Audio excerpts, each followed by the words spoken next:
Alright, so one of the things I'm going to cover here is a couple of steps in one. I've gone ahead and built some of the smaller stuff so I can show you a larger picture.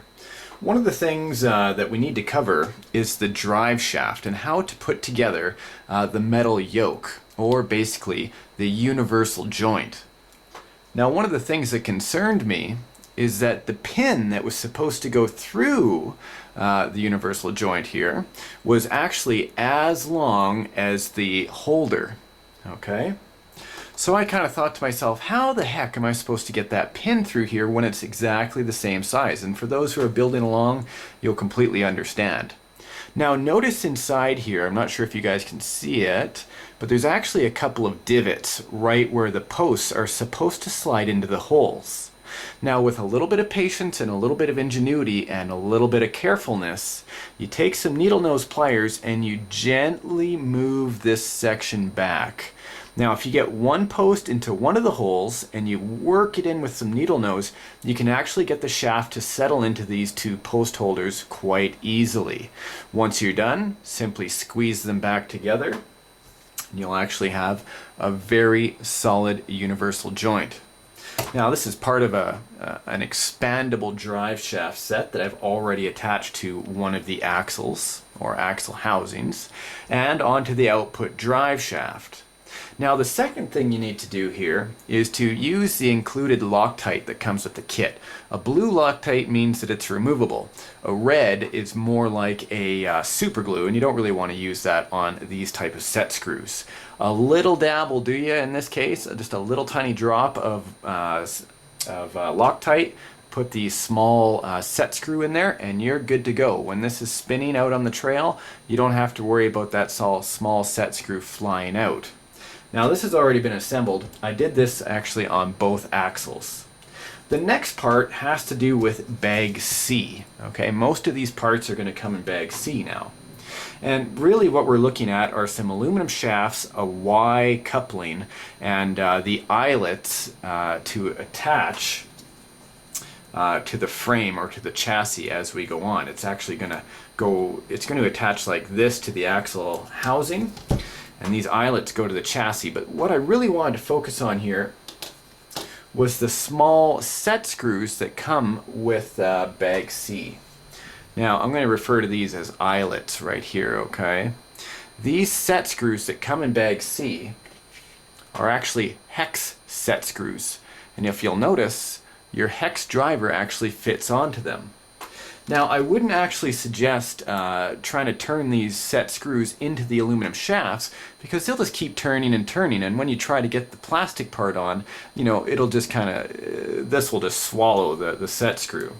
So instead what I do is I will set the set screw into the plastic eyelets.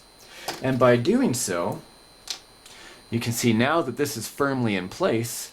This of course will spin on and you'll be finished screwing it in and it will have a nice firm connection. So that is how you'll want to do the set screws into the plastic pieces, into the Y harness. Now I've moved on already and already assembled the Y harness into the axle housing itself. This will be on the front. Now be careful, because you'll notice this aluminum piece is smaller than the collar that is on the front axle housing. So make sure to be aware of that.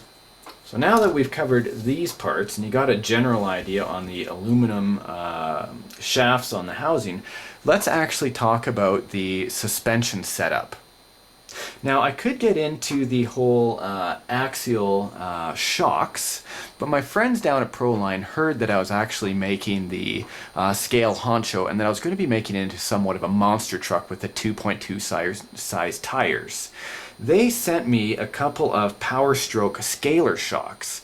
Now much like the axial shocks, these are a dual rate, like a dual spring rate. You can see there are two sets of springs, but this, like the optional axial ones, is an aluminum shaft.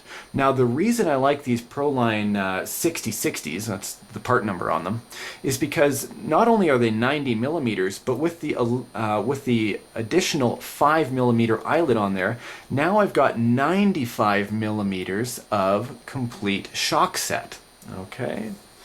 They come with a smaller rated spring, but as you can see, since I wanted the extra height and the stiffness, I've already put on the additional springs that come with the package. Really easy, really simple. For those of you who've worked before with shocks, you can see changing out the spring is actually a piece of cake. So with it already coming assembled, for the purpose of this build, I would say definitely the Proline shocks were the way I wanted to go. Now a bonus here is that you can actually fill them. They don't come preloaded with shock weight oil themselves. Axial sends a 30 weight oil in the kit. So the way I would go about filling up these type of shocks, you see I've already removed the lid or the cap on it, is I would put the oil in, just make sure I'm watching how much oil I put in. Okay, so it's filled up almost to the very top. I know you guys probably can't see that very well, but I'll slowly compress that piston. See, there's the air bubbles coming up. It might leak over a little bit on me there. And all the air is out. Now, with it already beating at the top, as you can see, I'll just kind of get off the extra that I don't need. And the top rubber part, we'll screw it in. The reason I've done this is to get all the air bubbles out. And with it compressed, I'll just firmly cinch up this lid, which is really simple on these Proline shocks, and let it expand. So now I've got no air in there, you see? Nice and easy, and that's perfect. So with 30 weight oil, that was easy to assemble. I'll give it a quick cleaning, and on to the next steps we go.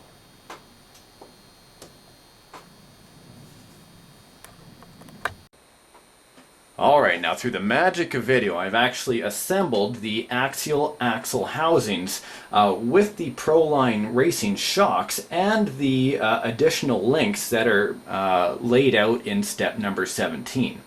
The portion of this that I'd like to focus on is the infamous Axial transmission. Now I've laid it out for the people that are building along so they can actually see how this is done. I've pre-greased everything with the included grease that comes in the kit. I've already pre-assembled some of the drive gears with the drive shafts as well as the bearings that are supposed to be inside. You notice on the main shaft here that this actually has a small pin for the steel 20-tooth gear, and I've put both of the bearings on already. Now, one of the things I want to mention about the outdrive shafts with the main drive gear is you want to make sure the flat side on the outdrive shafts are the same on either side when you're actually screwing these together. As well as you can see that there are very small divots for the screws to line up with the other shaft on the other side. So it's a bit of a pre-drilled sunken hole there that you can get in there and finish tightening those up. So there's 3 of those, right? You want to put them in the countersunk holes and so they line up on the other side. Let's do a bit of speed building so you can see the final outcome.